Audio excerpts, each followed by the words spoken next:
किसी एक जंगल में शेर रहता था। एक लोमड़ी उस शेर का नौकर था।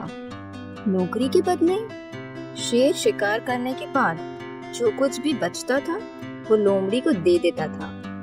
वैसे तो शेर कभी हाथी का शिकार नहीं करता, लेकिन एक दिन गलती से इस शेर ने एक क्रोधित हाथी पर हमला कर दिया। हाथी ने शेर को बुरी तरह से जख्मी कर दिया, इतना जख्मी कि शेर ठीक से चल भी नहीं पाता था। लगभग एक हफ्ते तक मालिक शेर और नौकर लोमड़ी भूख से तरस रहे थे और फिर शेर को एक आइडिया आया। शेर ने लोमड़ी से कहा कि अगर वो किसी ऐसे जानवर को फुसलाकर शेर के पास ले आए जिसे मारने में उसे ज्यादा मेहनत ना करनी पड़े, तो उन दोनों को भूखा नहीं रहना पड़ेगा। शेर के आदेश पर लोमड़ी किसी जानवर को खोजने के लिए आसपास भटकने लगा। उसने एक हिरन देखा, पर हिरन भागने में तेज था। घायल शेर उसका शिकार नहीं कर सकता था। कुछ घंटे तक भटकने के बाद आखिर लोमड़ी को एक गधा दिखा और वो खुश हो गया, क्योंकि गधे को बेवकूफ बनाना बहुत आसान था। चालाक लोमड़ी ने गधे के पास जाकर कहा कि चाचा जी, आप इतने कमजोर क्यों लग रहे हो? तो गधे ने कहा कि मेरे मालिक धोबी मुझे बहुत काम करवाते हैं और खाना बहुत कम देते हैं, तो मैं और क्या हो सकता हूँ? ऐसा लगता है कि हरी घास खाए तो सदियां बीत चुकी हैं, अब तो बस सूखी घास मिलती है। गधे को फुसलाते हुए लोमड़ी ने कहा कि अगर ऐसा है तो आप मेरे साथ जंगल में रहने आ जाइए, वहां पर बहुत ही ज्यादा हरी घास है। तो गधे ने कहा कि तुम्हारे इस न्योते के लिए धन्यवाद बेटे, पर मैं तो एक पालतू गधा हूँ। जंगल में जानवर मुझे 1 मिनट में मार देंगे। गधे की यह बात सुनकर लोमड़ी ने कहा कि आप उसकी चिंता बिल्कुल ना करें, कोई भी जानवर मेरी गुफा के नजदीक नहीं आता। वो सब मेरे शक्तिशाली पंजों से डरते हैं। इतना ही नहीं, आपकी तरह अपने मालिक से परेशान 3 मादा गधे को मैंने शरण दे रखी है। वो वहां की हरी घास खाकर बहुत ही सुंदर हुई है और अब शादी करना चाहती हैं, इसलिए मैं उनके लिए पति की तलाश में निकला हूँ। मादा गधे के बारे में सुनते ही गधा लोमड़ी के साथ चलने के लिए तैयार हो गया और लोमड़ी के साथ चलने लगा। जैसे ही दोनों शेर की गुफा के नजदीक पहुंचे, भूखे शेर ने बिना कुछ सोचे उस पर हमला कर दिया। शेर भूखा भी था और कमजोर भी था, इसलिए फुर्तीला गधा उसकी पकड़ में नहीं आया और वो जान बचाकर भाग गया। शेर ने लोमड़ी को समझाया कि वो भूखा था और जल्दबाजी कर बैठा। उसने लोमड़ी को कहा कि किसी भी तरह वो गधे को बातों में फंसाकर वापस ले आए। लोमड़ी वापस गधे के पास गया।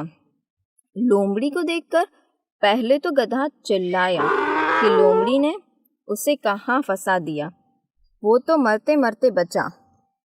तभी लोमड़ी ने हंसते हंसते कहा कि आप सच में अंधे हो चाचा, वो तो आपका इंतजार कर रही गधी थी और आपके स्वागत के लिए उत्सुक थी, लेकिन आप शर्मा कर और डर कर भाग गए। आपको वापस आकर उससे शादी करनी चाहिए। अगर आप वापस नहीं आएंगे तो वो आपकी जुदाई बर्दाश्त नहीं कर पाएगी और कामदेव आपसे नाराज हो जाएंगे। चालाक लोमड़ी की बातों ने गधे को मूर्ख बना दिया और गधा फिर से लोमड़ी के साथ चलने लगा। इस बार शेर पूरी तैयारी के साथ छुपकर बैठा था। जैसे ही गधा नजदीक आया, तब मौका देखकर शेर ने गधे पर हमला कर दिया और उसे मार दिया। पहले शेर ने अपना खाना खाया और जो बचा वो लोमड़ी ने खाया। इस तरह औरत को पाने के चक्कर में गधे ने अपनी जान गंवाई।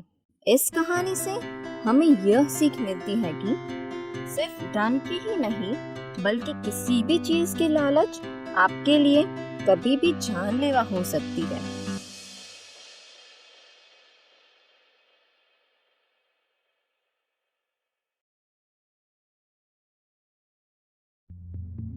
किसी गांव के एक कुएं में कुछ मेंढक रहते थे। उस मेंढकों के राजा का नाम गंगादत्त था।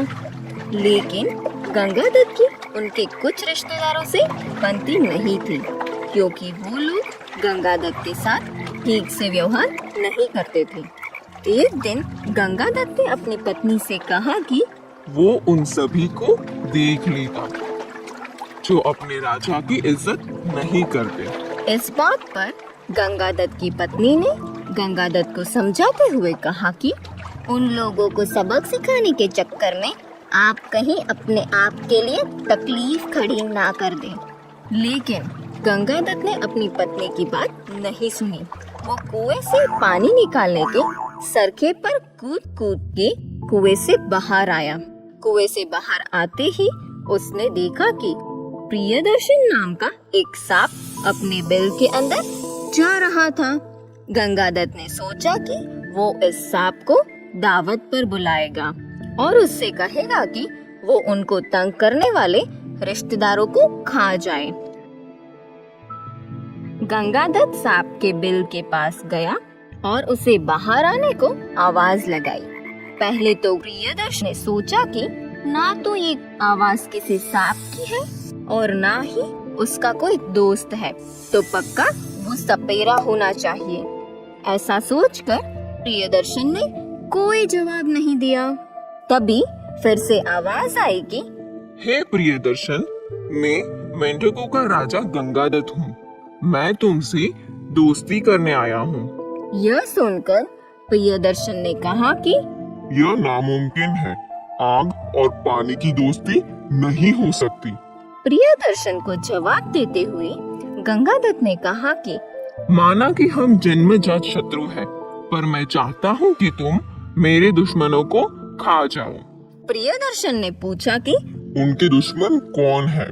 तो गंगादत्त ने बताया कि उनके अपने रिश्तेदार ही उनके दुश्मन हैं और वो उसी कुएं में रहते हैं जहाँ वो खुद रहता है।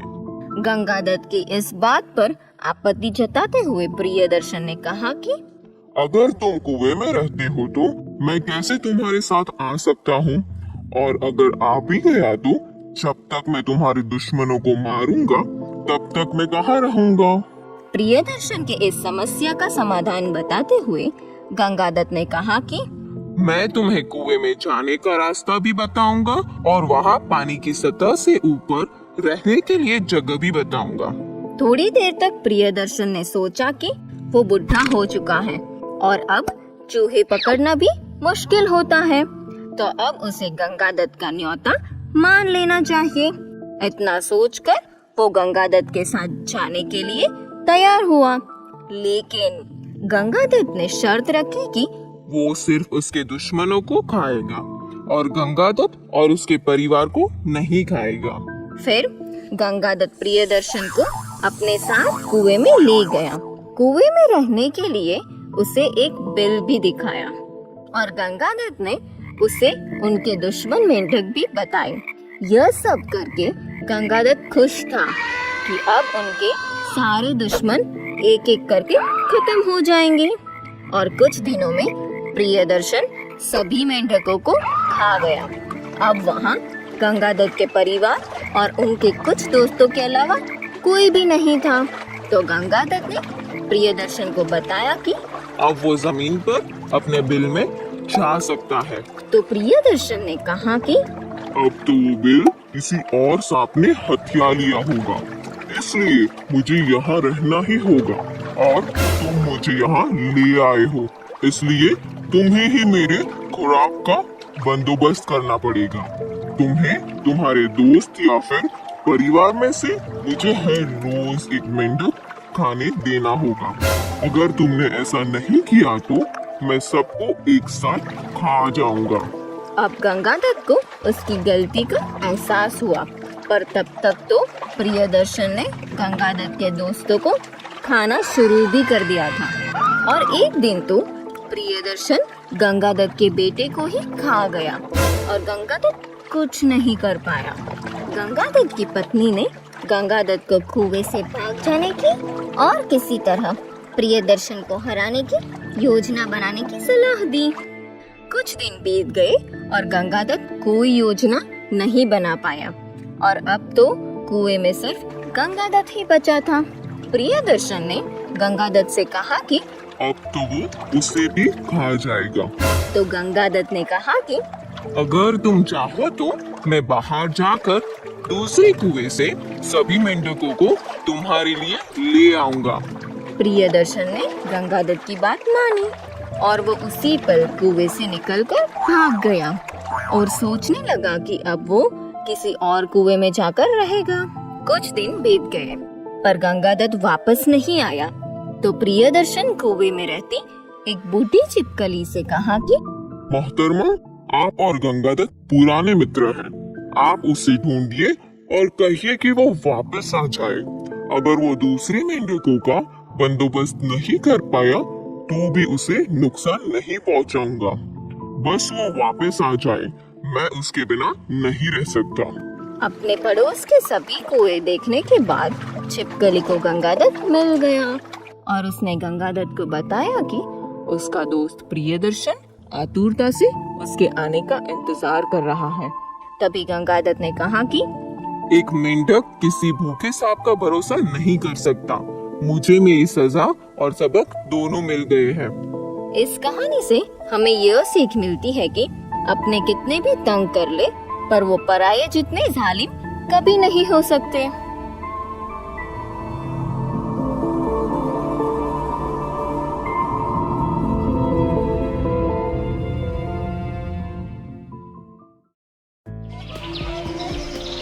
एक जंगल में नदी किनारे एक बहुत विशाल पेड़ था। उस पर 7 हंसों का झुंड रहता था। उनमें से एक बहुत बूढ़ा और सियाना हंस था। वो बहुत बुद्धिमान और बहुत दूरदर्शी भी था। सब उसको आदर पूर्वक ताऊ ताऊ कहकर बुलाते थे। एक दिन उसने एक नन्ही सी बेल को पेड़ के तने पर बहुत नीचे लिपटे पाया। वो बेल काफी छोटी और कच्ची थी।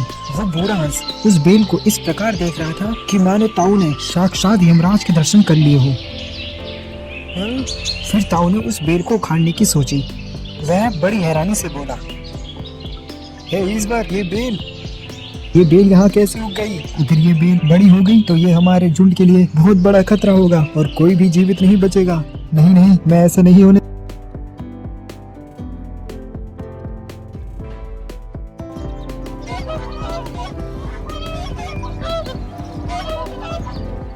ये सुंदर सी बेल हमारे लिए कैसे खतरा हो सकती है? बहुत सुंदर है ना?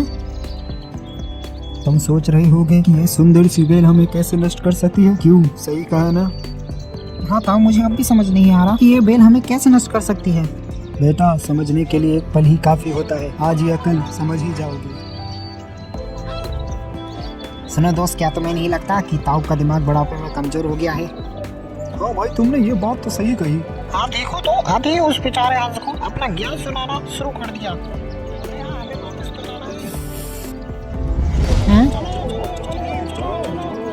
अभी आया। अरे अब चलो भी।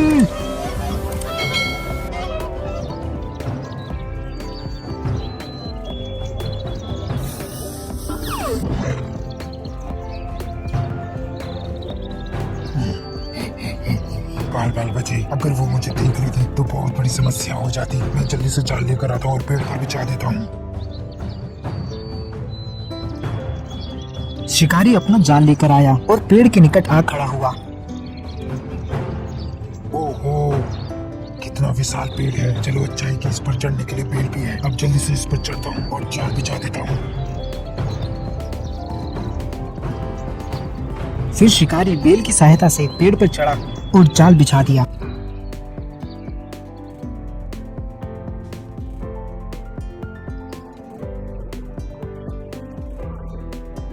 अरे ध्यान से देखो, वो अकेले नहीं है, साथ में उनका चमचा भी है। मुझे लगता है कि किसी दिन लोग हमारे झुंड को ज्ञानियों का झुंड ना बोलने लगे। आप उन्हें कुछ कहते क्यों नहीं? जब भी देखो हर कोई आपका मजाक उड़ाता रहता है। आप इस झुंड के सबसे वृद्ध और बुद्धिमान पक्षी हैं। क्या आपका कर्तव्य नहीं बनता कि आप उन्हें दंड दे? मुझ में इतना बल नहीं रहा कि मैं किसी को दंड दे सकूं या किसी झुंड का नेतृत्व कर सकूं। इस झुंड के नेतृत्व की जिम्मेदारी अब तुम्हारी है। आगे जाओ। जैसी आपकी इच्छा।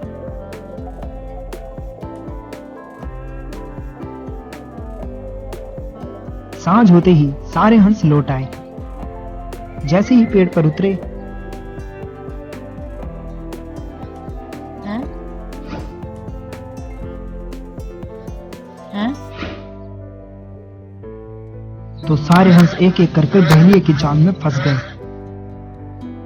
हैं? जब वे जाल में फंस गए और एक दूसरे को हैरानी से देखते रहे, तब उन्हें ताऊ की बुद्धिमानी और दूरदर्शिता का पता चला। तभी ताऊ भी वहां आ गए। अरे नहीं, क्या तुम सब ठीक हो? हम मूर्ख हैं ताऊ, हमें क्षमा कर दो। हमने आपके साथ बहुत गलत व्यवहार किया है ताऊ। अब क्षमा क्यों मांग रहे हो? ये सब तुम्हारी ही गलती है। अगर तुमने ताऊ की बात मानी होती तो हम कभी भी इस समस्या में नहीं फंसते। नहीं, हम इस समस्या में उस फेल के कारण आए हैं। ठीक है, अब शांत हो जाओ। अब मुझे तुम्हें इस समस्या से निकालने के लिए कुछ उपाय सोचने दो। ताऊ, हम सब मूर्ख हैं। हम आपसे क्षमा मांगने के लायक भी नहीं है। हम बहुत लज्जित हैं। इस संकट से निकालने का उपाय अब तू ही हमें बता सकता है ताऊ। आगे से हम तेरी कोई भी बात नहीं टालेंगे। हाँ ताऊ, इस संकट से अब तू ही हमें निकाल सकता है। हमें माफ कर दो ताऊ। आगे से हम ऐसी भूल नहीं करेंगे ताऊ, और तुम्हारी कोई भी बात नहीं टालेंगे। हाँ ताऊ, माफ कर दो ताऊ। सभी हंसों ने एक साथ हामी भरी। तब ताऊ ने उन्हें एक उपाय बताया। मेरी बात ध्यान से सुनो। हम ऐसा नहीं करेंगे। हाँ ताऊ, हमें माफ कर दो ताऊ। आगे से हम ऐसा नहीं करेंगे ताऊ। सुबह जब बहेलिया आएगा, तब तुम सब मुर्दा होने का नाटक करना। पहले तुम्हें मुर्दा समझकर जाल से बाहर निकालकर जमीन पर पटकता जाएगा। वहाँ भी मेरे सामान पड़े रहना। जैसे ही वह अंतिम हंस को नीचे रखेगा, मैं सीटी बजाऊंगा। मेरी सीटी सुनते ही सब उड़ जाना। क्या तुम सब समझ गए?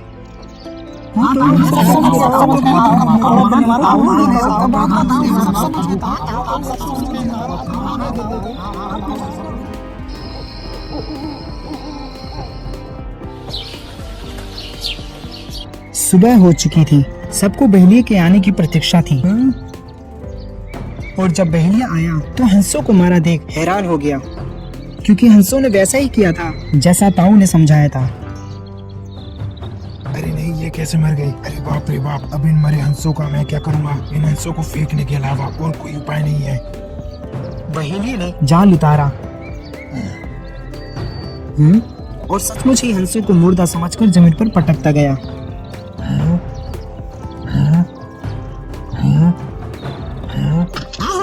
हाय, मार दिया रे।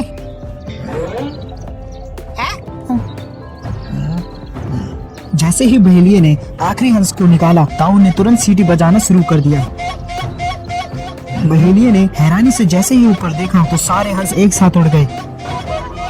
बहेलिया उन्हें उड़ता देख हैरान रह गया, लेकिन एक हंस का पैर जाल में फंस गया, जिसके कारण वह उड़ न सका। जैसे ही बहेलिये की नजर उस हंस पर पड़ी, बहेलिया तुरंत उसे पकड़ने के लिए दौड़ा। नहीं नहीं, हटो हटो, हो, छोड़ दो, मेरे सर से हटो, हटो मेरे ऊपर से हटो। अरे नहीं, सब लोग वापस आओ। नहीं नहीं, हटो हटो, हो, छोड़ दो, मेरे सर से हटो। मुझे माफ कर दो, मैं आगे नहीं करूँगा। छोड़ दो, मुझे माफ कर दो, छोड़ दो, मुझे छोड़ दो। छोड़ दो, मेरे सर से हटो, मुझे माफ कर दो, मैं आगे से नहीं करूँगा। नहीं नहीं, रुको रुको, वापस आओ, रुको, रुक जाओ।